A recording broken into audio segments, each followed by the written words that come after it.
The FEC, Federal Election Commission, dismissing claims that Twitter illegally blocked the New York Post's Hunter Biden laptop story earlier this year. Last year, I should say. Now the RNC is exploring options to dispute that ruling. RNC National Spokesperson Paris Dennard joins me now. Paris, here's this decision. Quote, the Election Commission determined that Twitter's actions regarding the Hunter Biden article had been undertaken for a valid commercial reason and not a political purpose and were thus allowable. But Paris, how can they find a valid commercial reason when Twitter CEO Jack Dorsey admitted it was a mistake to suppress the Hunter Biden story?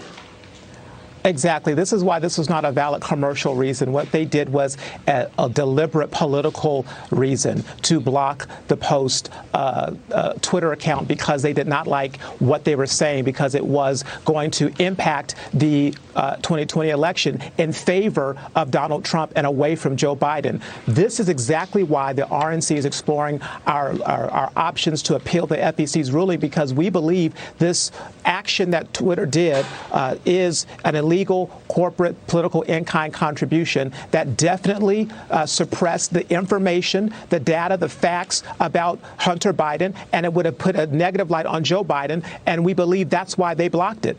Okay, but Paris, if you ultimately appeal and lose, how worried are you of the precedent this sets for basically big tech being able to help Democratic candidates down the road?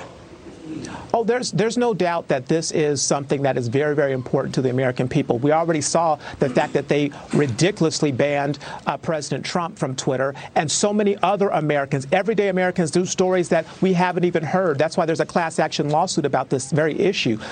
What we have to do is continue to hold these big tech companies, as well as the liberal media, accountable for the suppression of facts, data, and information that goes against their narrative, because they are going to continue to do this. That's why we're going to hold them accountable. The RNC is not going to back down on this. Paris, final question, 30 seconds remaining. A lot of Republicans very skeptical about our electoral process. How much confidence can voters, especially Republicans, have in the Federal Election Commission? 30 seconds to you.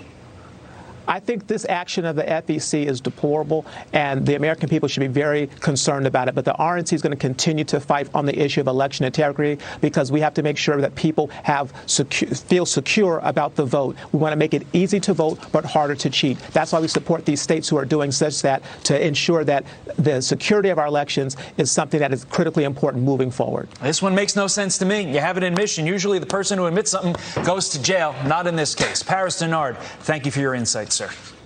Thank you. Jillian.